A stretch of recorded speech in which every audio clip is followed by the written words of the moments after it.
Welcome, everyone, to Fantasy Foresight, the podcast. We're your hosts and co-founders of FantasyForesight.com, coming to you from the Rambo Fixture Company studios. I'm Ben. And I'm Jay.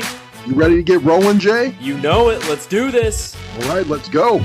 Welcome in, everyone. It is Sunday, September 20th. Happy 4th birthday, Maddie. We've got our guy, Steve, at FF_encyclopedia, and we've got a whole new list of buys and sells versus their aggregate projections for week 2. How you doing today, Jay? Ben, I am great. I did some RVing this weekend, got up bright and early this morning to head back for the show, and I am ready to focus on week 2. Week 1, felt like I was a little unlucky in leagues, picked up some losses I didn't expect. Week 2, with all of the health issues we covered in our last episode, I feel like I need to get a little lucky this weekend to pick up some wins, so it's going to be an interesting day. Steve, how are you doing, my friend? You're on mute, buddy. I'm just making sure you guys are on your toes. So, but yeah, I am fantastic, guys. Browns picked up the dub on Thursday night, and man, it's Sunday, guys. 3 hours, less than 3 hours, we got kickoff. Full slate of games, pumped, just pumped. Like you said, Steve, one thing's for sure, the Browns will not lose today, and we have got a beautiful slate of football for us on this Sunday. And quick disclaimer, if this is your first time listening, just know that we're speaking in terms of single QB, full PPR redraft by default. All of our fantasy finishes as well as fantasy points per game calculations are all based on full PPR limited to weeks 1 through 16, according to fantasypros.com. So the name of the game is buying or selling versus a player's aggregate projection in full PPR leagues this week. So we've got 10 guys for you. We're going to tell you whether or not each one is a buy or a sell from Total Foresight at fantasyforesight.com. And then Jay, Steve, and myself will each also tell you whether we individually buy and sell this week. And we're going to keep track of our progress all season long. Last week, if I remember correctly, Total Foresight, Steve and Jay all went 12-10, and I went 11-11. So, not a bad start for the team in week 1, and we are looking to ratchet up that accuracy in week 2, and it confidently starts with our first buy of the week. Atlanta Falcons quarterback Matt Ryan. The Falcons are at Dallas at 1 p.m. Dallas is a 3.5 point favorite according to Vegas, boasting the highest over-under of the week at 53.5. Matty Ice's aggregate projection is QB9, and I will come back to that. He is a Total Foresight buy at QB8 this week. The Falcons have the 14th ranked quarterback strength of schedule and the 24th ranked offensive line, but they only gave up 2 week 1 sacks on 54 dropbacks. So played a little bit better than that ranking, in my opinion. Yeah. And their opposing defense that they're facing, Dallas has the 14th ranked defensive line and just the 22nd ranked secondary. A little banged up, too. Right. Little banged up. They're in that dome. And as a team, the Falcons were the 5th lowest in rush attempts and the highest in pass attempts in week 1. And I just don't see that changing. Dallas's run D appears a lot stronger than their pass D. And like Jay just mentioned, they are banged up in their secondary. And Vegas lists this game, like I said, with the highest over under in week 2 for very good reason. Matt Ryan was 1st in pass yards, 7th in yards per attempt, and 1st in pass attempts in week 1. So I'm just really struggling to find the logic in a QB9 aggregate projection.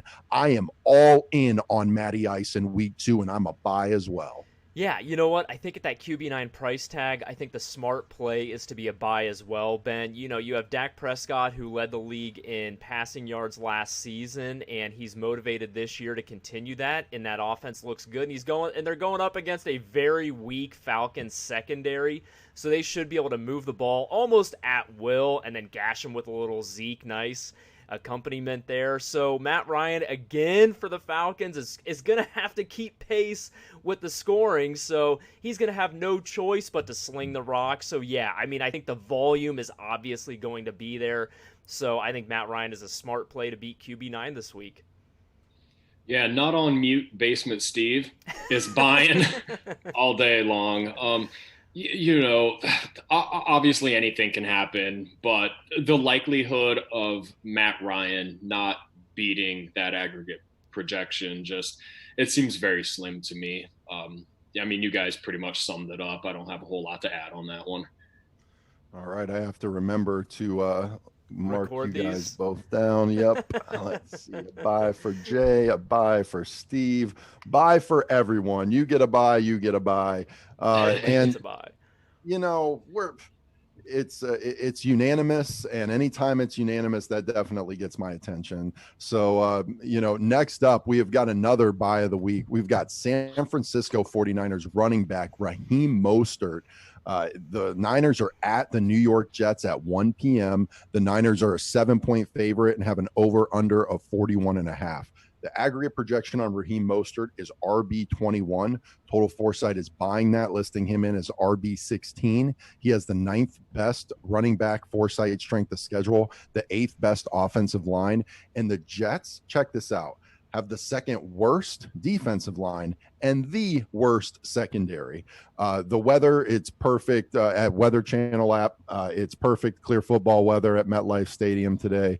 And I'm buying as well. Raheem Mostert continued to be a yards per touch machine in week 1. And now he gets that 2nd worst D line in a game that should be a very positive game script for the Niners.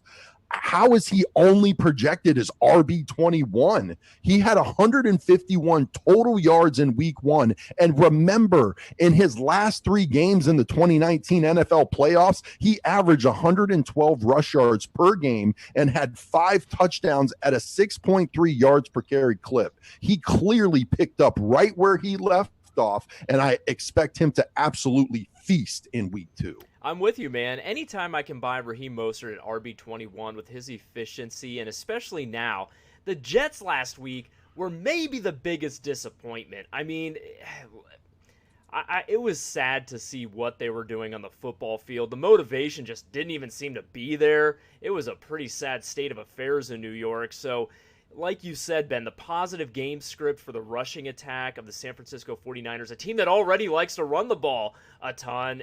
I mean, it's all there for him. He's a super efficient guy, super dynamic. So, yeah, at RB21, I'll take him as a buy, as a back-end RB2 every single week this season. Yeah, gentlemen. I mean, this matchup specifically, I mean, you look at the New York Jets. I mean, their defensive line's terrible. Well, they don't have linebackers either. They don't have nothing going for that defense between trades and opt-outs, injuries. I mean, they really are lacking. And hey, you look at the 49ers offense right now. Kittle out. Who do they have to throw the ball to? It just makes 0 sense to do anything but just run it down their throat. So, yeah, RB21, I'm with you, Ben. I mean, I don't see how Mostert doesn't have, like, just a monstrous day. I mean, there's no excuse for him not to, so I have to buy this one, like, all day long. What a sad – sorry, Ben. What a sad state for the Jets, man. The last few years you could at least count on, like, a decent running game and, like, at least their defense would show up and at least make it a contest. This year, that's just out the window. It's just a mess in New York. Yeah, I mean, so target every one of your offensive players that face them each and every week. Yep. And we're going to talk about a little bit of disrespect later on in this podcast, but the more I think about it, the more upset I'm getting about Raheem Mostert. The dude was RB6 overall last week, and we're only projecting him to be RB21. Listen, man, against the Jets? What are they doing getting McKinnon in the end zone? Give the ball to Raheem Mostert. Let him get in the end zone. Yeah, that's a good point. And the other point I have to make about this before we move on real quick is it just seems like there are some guys that people are hesitant to trust, hesitant to believe their eyes, no matter how many times he shows you. Raheem Mostert's one of those guys, and where he was drafted in leagues, if he is who I think he is, he could have some league winning value for you this year. Moving on to our next buy this week in week 2, we have got New York Giants wide receiver Darius Slayton. The Giants are at Chicago at 1 p.m. And the Chicago is a 5.5-point favorite, and the over-under is 42. Total Foresight is buying an aggregate projection of wide receiver 22 because Total Foresight expects him to meet or exceed that because it ranks him as wide receiver 22 as well. He has the 8th best wide receiver foresight strength of schedule, just the 20th ranked offensive line. Chicago does have the 10th best opposing defensive line, but just the 20th ranked secondary. Again, at Weather Channel app, perfect clear football weather at Soldier Field today, and I am a buy as well. Did you watch this guy on Monday Night Football versus that Steelers defense? This guy is the clear wide receiver 1 on that team. Daniel Jones has shown he's a competent NFL quarterback, and the Bears D didn't see weapons like Saquon and Slayton last week. With another nice game this week, he will be well on his way to solidifying himself as an every week wide receiver 2, wide receiver 3 type. Man, I don't want to agree with you and also Total Foresight on each of these picks, so I really wanted to go against the grain on Darius Slayton, but you're right, if he can do it against the Pittsburgh Steelers defense, what's to say he can't do it again against the Chicago Bears defense, even though they're on the road? I mean, that Giants offense is going to have to rely on somebody to move the ball. I mean, it could get a little bit ugly, but if somebody's going to produce points on that team outside of their running back, then it's going to be Darius Slayton in the passing attack. So I'm gonna be nope. I'm selling. I'm selling Darius Slayton to finish outside WR22. It's going to be close. I don't feel great about it. I needed an opportunity to make up a game on you. I don't feel great about about pick it. on you this week. Yeah. So I'm glad that you incorrectly. I'm hoping for like WR24, so it's real close, but I still get the win. It's funny. I'm a little disappointed you decided to go ahead and sell there, Jay, because I myself was planning on doing so. No.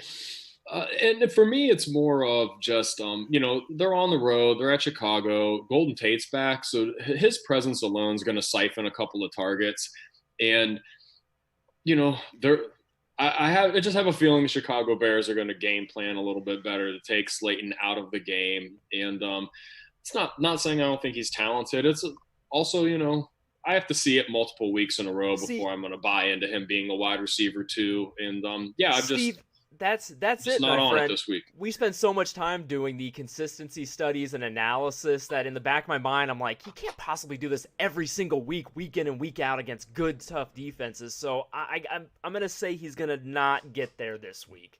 That's all I got. I'm glad that we're not going to agree on everything in this episode. I just feel like that Pittsburgh defense is far more potent than Chicago's is at this point. And I don't think he has to do what he did last week to beat wide receiver 22. Right. And I don't think it's going to be that difficult. And I do think every time we saw him with Daniel Jones last year, he played pretty well. I know there's the stats about how he gets multiple touchdowns in some games and then he doesn't have touchdowns for weeks and weeks and weeks beyond that. But I don't know. I'm using my eyeballs, and I'm telling you what, there was a lot of debate this offseason about who that wide receiver 1 in this offense was going to be, and it was very clear to me watching in week 1 who that was. So if that role continues for him, I just don't see how he doesn't get 8+ targets every week. I said, I don't feel great about it, but we'll see what happens. So hey, like I said, I needed to make up a pick on both of you guys, and you just opened the door for me, and I appreciate that. Next up, we've got Buffalo Bills wide receiver John Brown. The Bills are at Miami at 1 p.m. The Bills are also 5.5-point favorite with an over/under of 41.5. And John Brown is aggregate projected wide receiver 26. Total Foresight is buying that as wide receiver 41 is what his rank is at Total Foresight. And he has the 17th ranked wide receiver Foresight strength of schedule, the 18th ranked offensive line. However, the Miami Dolphins have the 3rd worst ranked defensive line and the 15th ranked secondary. As of kickoff at the Weather Channel app, you can see that it'll be 89 degrees at kickoff, low wind, very low chance of rain. So weather should not be a factor there. I am going to go ahead and somebody who I admittedly did not really think was going to be a factor in fantasy this season. I thought last year was a bit of a fluke. but I'm buying John Brown versus an aggregate projection of wide receiver 26. Because like I said, for those of us like me who thought John Brown would just fade away into fantasy irrelevance upon the arrival of Stephon Diggs, not so fast. John Brown had one more target 10 than Diggs 9 and a higher yards per reception average. He has better chemistry with Josh Allen. And speaking of his quarterback, if Josh Allen is all of a sudden the type of quarterback who's capable of 70 plus completion percentages and or the type to throw it 40 plus times a game, then John Brown could prove to be a major value in fantasy leagues this season. You know, I think I'm going to go the other direction, Ben. Like you, I worry about the consistency week to week of John Brown. And, you know, they're on the road. It's a divisional matchup. The Dolphins always seem to play better than they are, better than the talent on the field. And that's a credit to the coaching staff. So I'm going to say that game script wise, they may not need to rely a ton on the passing attack, which already doesn't have a ton of volume to go around as it is. So I'm going to sell John Brown as WR26. And again, I don't feel great about it because he's a very boomer bust guy and he could very, very easily finish top 12. Yeah, I'm actually going to sell this one too, which more than likely I'll probably end up getting either Slayton or Brown, one of the two wrong if one of them pops off. But you know, kind of on the same page with you, Jay. Like I know what he did last week, and I know how good Allen looked. But again, it was the Jets. Miami, they put a lot of money into their cornerbacks in the offseason, and I just think it's just going to be a much tougher matchup for John Brown this week, and I don't necessarily think they have to air it out as much. So, but like you said, all it takes with John Brown is that one deep ball. So, and that's why he's a guy that you like flexing in your lineup. So, but yeah, as far as this week's concerned, I don't see him getting there. I'll tell you what, our next player may be the most interesting on this list. Well, before we get there, I have one more thing to add about John Brown. You guys talked about consistency with our last wide receiver, and John Brown was the 20th most Foresight consistent player in football last year. And last week, he was wide receiver 15. So, I mean, this guy's not some flash in the pan type. He got a lot of targets. I mean, even if the pass volume comes down to like 30-ish pass attempts, I still expect him to be the target leader on that team. I said I didn't feel great about it. No, that's okay. That's okay. I just want to make a little bit of my stand there. But yeah, thanks. Most interesting name on this podcast this week in the only, I believe, repeat name he is one of two repeat names from week one. But we are talking about Chicago Bears wide receiver Allen Robinson. The Bears are home versus the Giants at 1 p.m. Chicago is a 5.5 point favorite with an over under 42.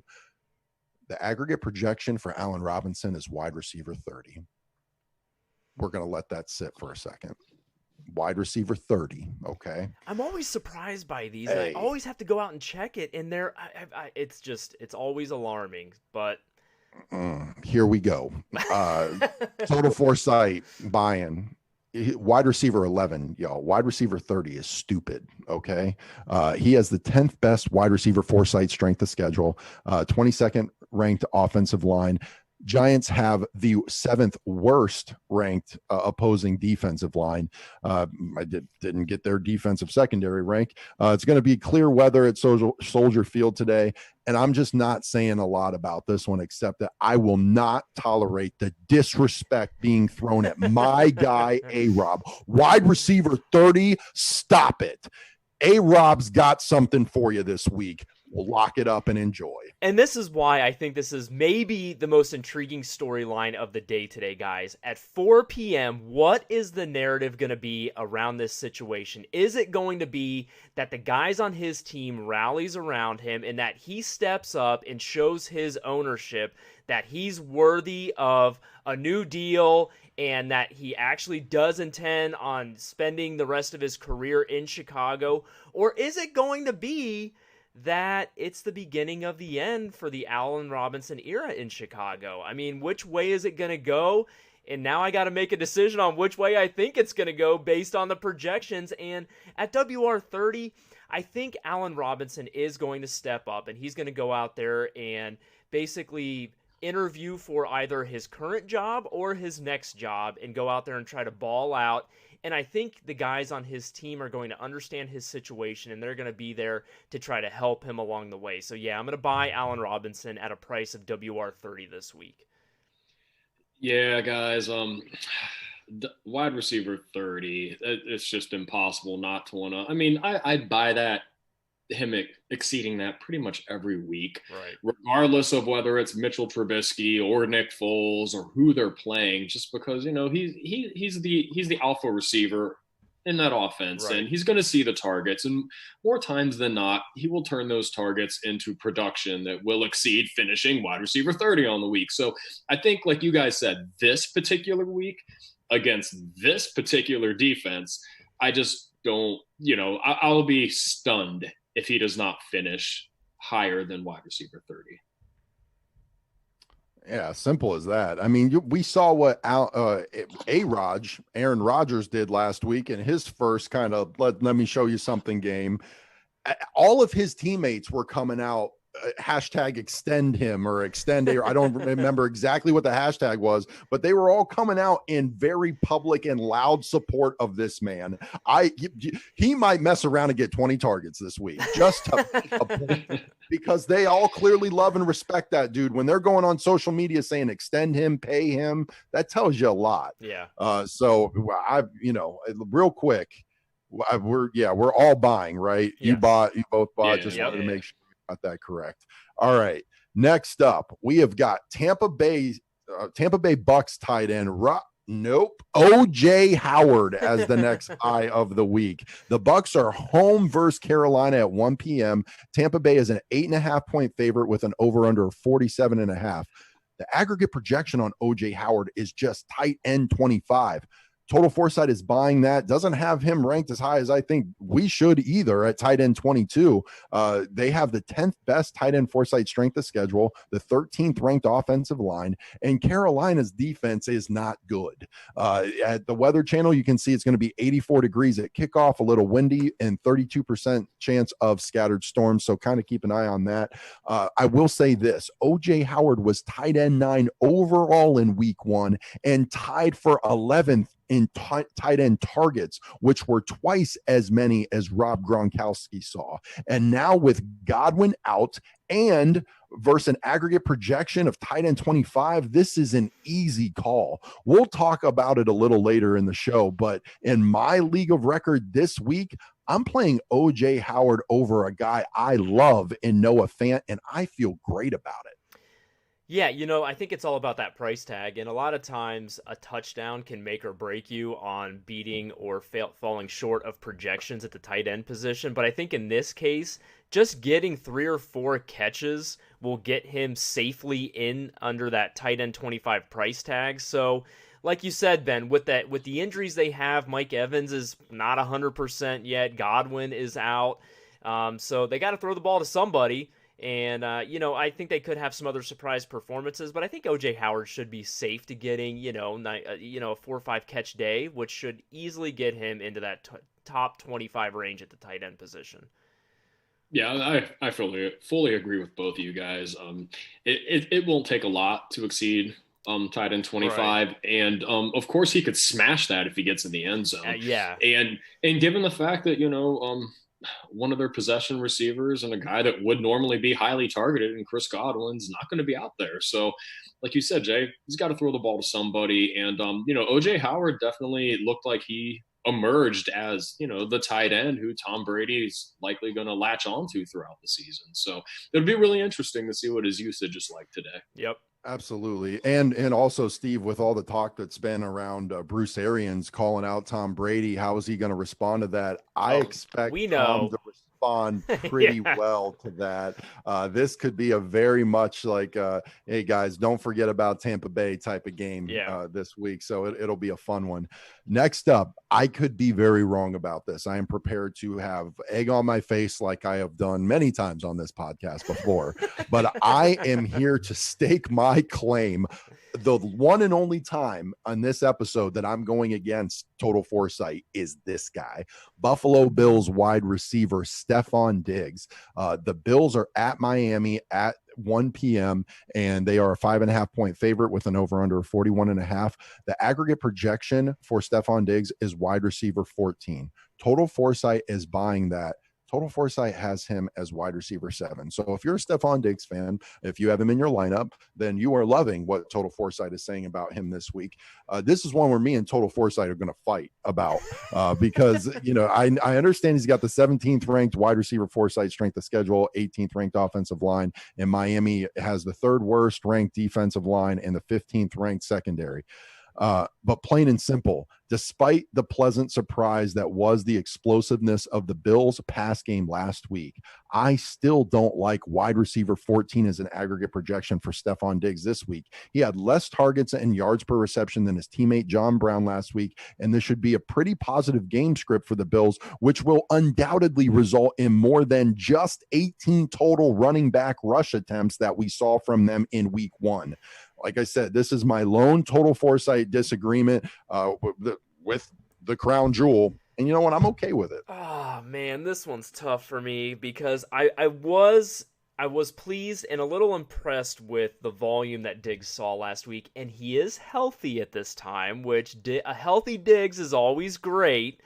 We don't know how long that'll last, but again, I don't feel great about this only because of the price tag. It leaves very little room for error, but I'm going to stick with Total Foresight and go against you, Ben, and I'm going to buy Diggs this week. All right, and I'll be the tiebreaker. And do the smart thing and sell. For all the reasons Ben mentioned, it's just really hard to want to buy him at wide receiver 7 on the week.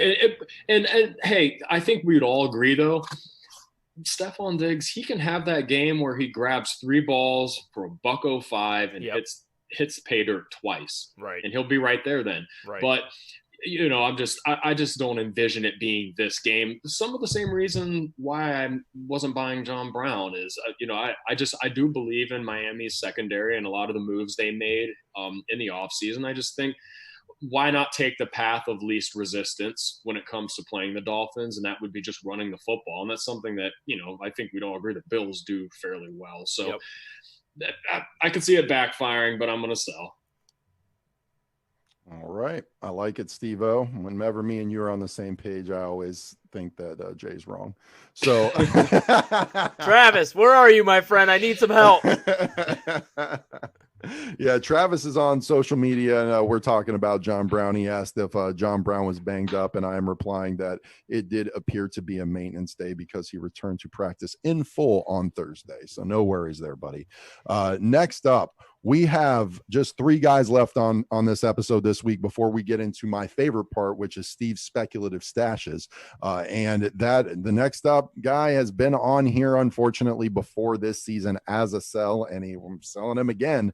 Talking about Houston Texans quarterback Deshaun Watson, man. Love this guy, but he's being aggregate projected QB4 this week. QB4, you know who he's playing? They're at home versus the Baltimore Ravens at 425. Baltimore is a 7-point favorite. The over-under is 49.5. Total Foresight is selling and clocking Deshaun Watson in at a rank of QB9. And Deshaun has the 5th worst quarterback Foresight strength of schedule this week. The Ravens are no joke. And Deshaun, you saw it. He has just the 19th ranked O-line, and only 2 quarterbacks were sacked more frequently in week 1 than Deshaun Watson was. And now they get Baltimore. Baltimore has the best ranked secondary in the NFL.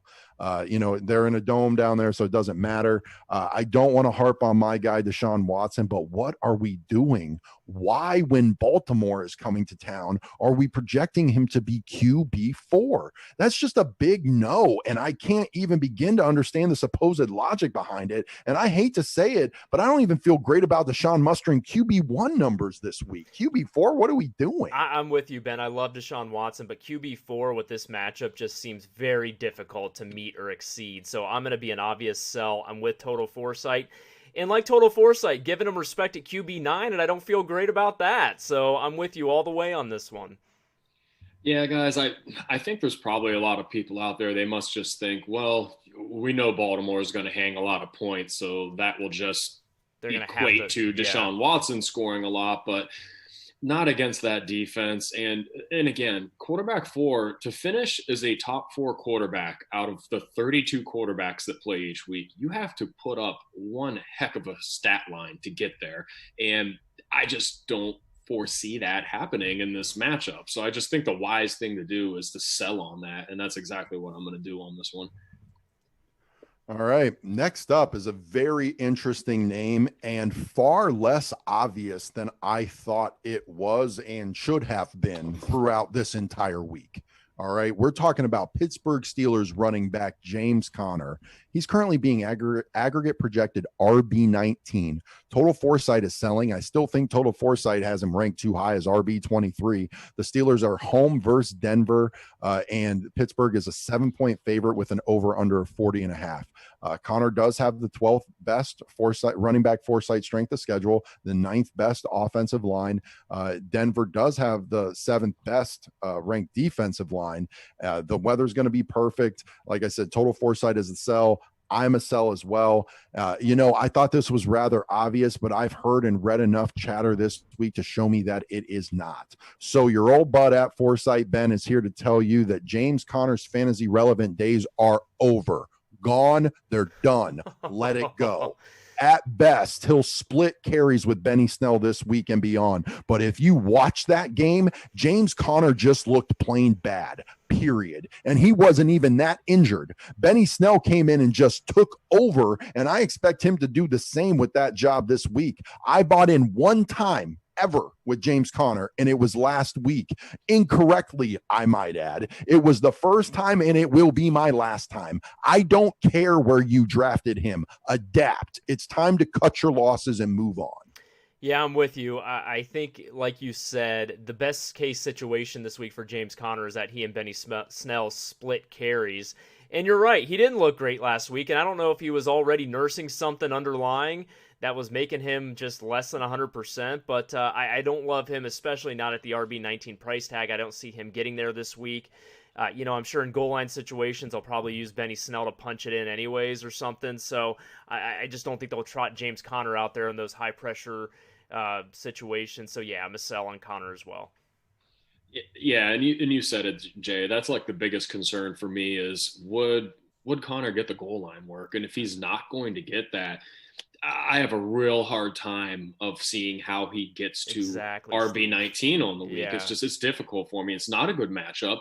And, I have no doubt James Conner is probably going to come out and play like a man on fire who's fighting for his job. But at the end of the day, if you're going to split carries with somebody else and you are going to not get the goal line work, I can't do it. And again, Right. like I said, it's not a favorable matchup. So yeah, I'm gonna have to go ahead and agree with Total Foresight and sell on this one. And Steve, if he does come out playing like a man that's motivated, if he's already banged up, I mean, is he going to end up, aggravating something even worse because he's trying to save his job? So I don't know. It's a bad situation and something I don't want to invest in.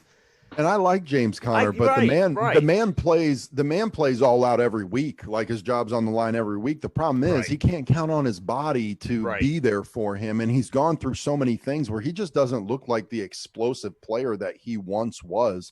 I don't know. Like I said, I was iffy about his season long prospect heading into this season. But early on, I was pretty high on him. I thought he would be able to ball out for a couple of weeks.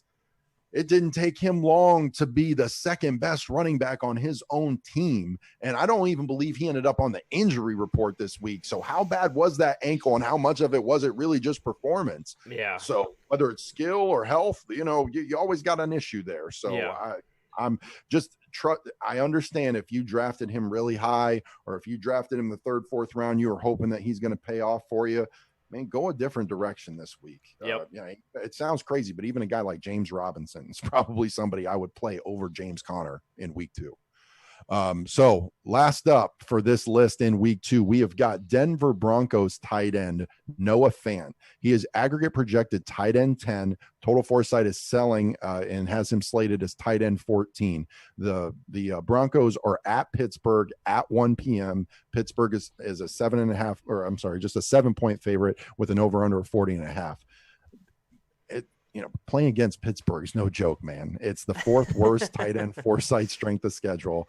The Broncos do have the 14th ranked offensive line, but Pittsburgh has just the best defense everywhere. I mean, their D line is sick. Their backers are sick. Their secondary is sick. It's perfect football weather, 63 degrees and clear at kickoff. So that is a non-factor. I like Total Foresight. Am selling as well. I love Noah Fant, but quite simply just not this week. Just ask Evan Ingram. He was tied for 5th in tight end targets in week 1 with 7, and yet finished as tight end 36. I hate to say it, but I feel pretty strongly that Pittsburgh has the best defense in football, and it's not close. I think you nailed it. That tight end 10 price tag is just it's a difficult path to get to this week. He's going to have to get in the end zone, and I just see that being difficult. That's just such a risky proposition to have to bet on that I got to bet against it, so I'm going to sell as well. Exactly. He only gets there, I believe, if he gets in the end zone, and you don't want to bet on that, especially at tight end. He got there last week, just playing the percentages and odds. He's not doing it every week. Exactly. So what weeks are we going to target for him not to do it? Well, against the Pittsburgh Steelers with Minkah Fitzpatrick roaming around out there. So, yeah, I have to sell this one this week. Totally agree with Total Foresight. Nice. Absolutely. Just to recap before we move on, we have 7 buys and 3 sells this week. Total Foresight is buying Matt Ryan at an aggregate projection of QB9. Total Foresight is buying Raheem Mostert at an aggregate projection of RB21, buying Darius Slayton at an aggregate projection of wide receiver 22, buying John Brown at an aggregate projection of wide receiver 26, buying A-Rob at an aggregate projection of wide receiver 30, stupid, and buying OJ Howard in an aggregate projection tight end 25, and buying Stephon Diggs at an aggregate projection wide receiver 14. Selling Deshaun Watson at QB4, selling James Conner at RB19, and selling Noah Fant as tight end 10. And now my favorite part of these episodes is a segment we brought back from last year, Steve's Speculative Stashes. If right now you have a middling wide receiver 4 or 5 sitting on the end of your bench, listen up, because Steve's got a list of exciting guys that you may want to go out and add as a free agent right before kickoff, in the off chance that they explode or something happens to the guy in front of them this week during the games that ends up having them being the hottest waiver wire target in week 3. So Steve, take it away. Who are your spec stashes for week 2? Yeah, thank you, Benny. I always appreciate that nice little intro. And yeah, for everyone listening, that's what it's all about, is at the end of the day, if you're never going to start a guy that's on your bench and you just would feel dirty about ever doing it, you may as well drop him and just throw someone on there right before kickoff. You could turn around and drop the guy if it doesn't work out anyways. But first and foremost, I just want to say that who I would recommend stashing more than anybody, any position, is your insurance policy running back backups. If you're somebody who has an Ezekiel Elliott or Dalvin Cook, if guys like Tony Pollard and Alexander Madison aren't already somehow rostered in your league, please, you have to go out and add those guys. So any high-end backup, they need to be rostered. Now, I'm sure in a lot of leagues they already are, but a couple of guys that are rostered in less than 30% of leagues, we'll start out with Joshua Kelly, running back of the Los Angeles Chargers, only rostered in 28% of leagues. He got 12 carries last week, got the goal line work, punched one in the end zone. If something were to happen to Austin Eckler, I mean, he could emerge as somebody who'd be an instant RB2 that you'd probably start. Certainly worth hanging on to. And if he's out there in your league, just go grab him. If nothing happens to Eckler this week, fine, drop him. But you should be going out and picking up guys like that. And another person who's kind of in a similar vein is Joshua Kelly, is Darrell Williams, the running back for Kansas City Chiefs. Only rostered in 20% of leagues. And hey, I know CEH looked like the truth, and he looks like the superior talent at running back to Darrell Williams. But Darrell Williams still got 9 touches last Thursday night. He still like has some kind of a role in the offense, regardless of CEH being healthy or not. And if something happens to CEH, then I'm sure that just based on being in that offense alone, getting catches out of the backfield and getting the goal line work in Kansas City, Darrell Williams is, again, somebody who'd probably be an instant running back too in weekly rankings. And you'd be really happy that you just threw him at the end of your bench should something, God forbid, happen to CEH. And this one, it's going to feel a little dirtier, but just hear me out. In only 4% of leagues, Giovanni Bernard, so he's very available. He's just sitting out there. And you know what? If you can go pick him up and just throw him at the end of your bench before the Bengals, play their next game. I know they played Thursday night, so he might not be off of waivers depending on the league that you're in. But if he's available, he's somebody that you could think about just throwing at the end of your bench. And if something were to happen to Joe Mixon, Bernard's already been targeted a dozen times this season. Cincinnati's throwing the ball a lot. So in a full PPR league, Bernard's got like he might be a desperation flex start for you if you had to. But if something were to happen to Mixon, he's not going to get, a huge uptick in carries, but he's going to be on the field all the time. And in PPR, a guy that would instantly be a flex for you. I just think if you roster Joe Mixon, he's worth picking up before every time you start a Bengals game in case something happens to Mixon. So at least you have like an insurance policy on your guy. Moving on, if you play the quarterback streaming game, Phillip Rivers is worth stashing just simply because they get the Jets next week. And it's a matchup that I think anyone who plays the Jets every single week can exploit. Granted, the Indianapolis Colts could run the football probably on them if they wanted to, but they also have a lot of talented wide receivers that Phillip Rivers can distribute the ball to. And, just absolutely, I could see him having maybe his best game of the fantasy season against the Jets next week. So again, if you play the quarterback streaming game and your whole league does, and it's competitive, you can go out and pick up Rivers. He's only rostered in 27% of leagues right now. I got another running back, Myles Gaskin. Again, not the prettiest name, but he's available 3% of leagues. You could go throw him at the end of your bench, see what happens this week. Last week was a tough matchup. They're playing the Patriots, and he was by far the best person they had in that backfield. Looked better than Matt Breida, certainly looked better than Jordan Howard. And, he scored double digits in PPR. So out of a running back, there's some value to be had there. So, 1 week doesn't make, a case necessarily, but see what happens this week. If he has another decent game against the Bills, which is not a favorable matchup, right, there might be something there. So, and again, you could just drop him if you don't like it after the fact. Now, here is a guy that he's risen to being rostered in 10% of leagues, and he was a stash last week, and I'm saying you could stash him again this week. If not, actually put him in your flex maybe if you need the help this week. But, we all like Matty Ice this week, so in a shootout against Dallas. So what's not to like about Russell Gage? Sorry to interrupt, Steve. I'm playing that man over Manny Sanders this week, knowing that Michael Thomas is out. 10%? 10%? Like, what are you doing? And that's the thing is, people will say, well, he's the third wide receiver. Well, if it's on a team that might throw the ball 45 to 50 times every single week this season, and he's their slot guy. And again, we've seen this play out before with Mohamed Sanu on that team. Russell Gage, when you can play him in the right matchup, I could see him flirting with double-digit targets once again this week. And again, in a full PPR league, there's value there. And hey, why would he maybe get those kind of targets? Well, Dallas is probably going to concentrate more than they, who are you going to try to take out of the game? Calvin Ridley and Julio Jones. You're not worried about Russell Gage. Matt Ryan will throw the ball to Russell Gage if that's the path of least resistance. So I really like him this week as someone you can play given the matchup. But I think he's somebody that you should definitely be stashing on your bench, and you can utilize him in bye weeks or in the right matchup. So the 10%, it's up from 1% last week, but it needs to continue to go up. And I'll keep putting him on this until he goes above 30%. My cutoff limit. I'm going to keep putting him on every single week and beating that drum. Yep. That's right. So we got 2 more guys left, a couple of Tampa Bay Buccaneers.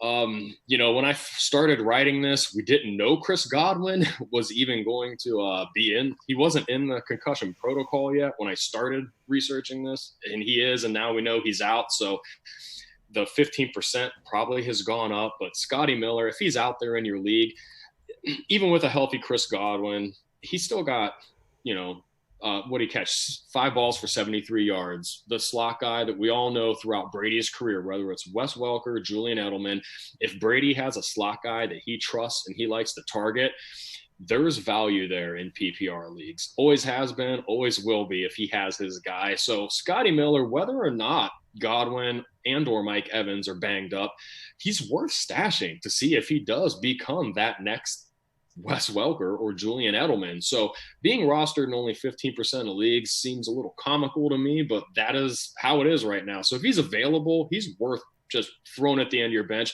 Let's see how another week goes. He could pop off this week. I think he's somebody, if you had Chris Godwin on your roster, you have to go pick him up and start him this week. That should go without say. And then lastly, OJ Howard, we talked about him in our buys this week. Like you said, Ben, he's somebody that you could probably feel confident about playing him this week if you needed to. I know there's a lot of people out there that are hurting without George Kittle. So yeah, OJ Howard's not a bad play. Only rostered in 23% of leagues. And even if you don't want to play him this week, he's worth a stash. I mean, he got 6 targets as a tight end. It puts you at a pace for nearly 100 on the season. And historically, if tight ends hit 100 targets, you're going to be really productive and finish as a tight end one.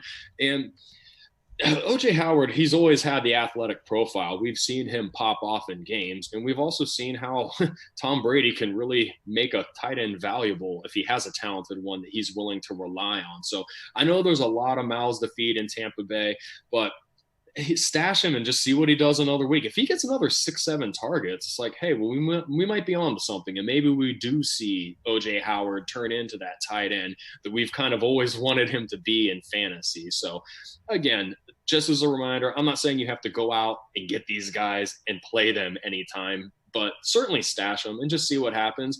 And the beautiful thing, the guys that you stash, after the 1 p.m. game, you don't like what you saw if they're playing at 1, drop them and stash somebody else. I do this stuff every Sunday, all day. It makes it a lot more fun too when you're watching the game. So that's all I got. Sorry, I know it was a little long-winded, but had a good handful of guys to get through. No, it's great stuff, Steve. And to your point about OJ Howard, like we said, he was tight end 9 overall last week. And as much as I absolutely love Noah Fant, I loved him all preseason, loved him last week, started him last week, and love him the rest of the season. But Pittsburgh, as much as you go and exploit the New York Jets matchups every time they're facing your offensive guys, you better avoid and run away and hide from when they play the Pittsburgh Steelers. And that's what I'm doing with Noah Fant this week. And I expect OJ Howard to pay off. Absolutely. Absolutely, fellas. Well, here we are. Ready for week 2. Kickoff is 2 hours away. Time to go get some wins. Oh, man, everybody out there, enjoy your football, appreciate your football. It has been so much better with football back. And, we didn't even hear that nasty COVID word really at all in week 1. So far, not seeming like a problem at all, not something anybody's talking about, doesn't seem like something anybody's worrying about. And I think that's the most underrated win and storyline in week 1 in the NFL. Yep. And for all of us fans and all of us fanalists out there and people that love fantasy football, and you know what? I'm just happy. Like I said, the Browns are not losing today. We've got a lot of great games to watch, and then we will be back with you every single Sunday morning at 10 a.m. with our buys and sells and Steve's speculative stashes every Sunday. And then every Tuesday night at 8 p.m. This is all Eastern Standard Time. We will be back to discuss the buys and sells and our accuracy or lack thereof from the prior week, go over whatever injuries there are, maybe some big picture observations from the week statistically. And then Steve will be giving you all of his waiver targets for week 3. So we'll be back with you on Tuesday night. Enjoy your football, and we'll see you then. Can't wait. And that wraps up this episode of Fantasy Foresight, the podcast. We thank you for joining us. Be sure to visit us, as always, at fantasyforesight.com. Use the links at the bottom of the page to find us across social media, including Twitter, Facebook, YouTube, and wherever you pod. We hope you enjoyed the episode, and we'll see you next time.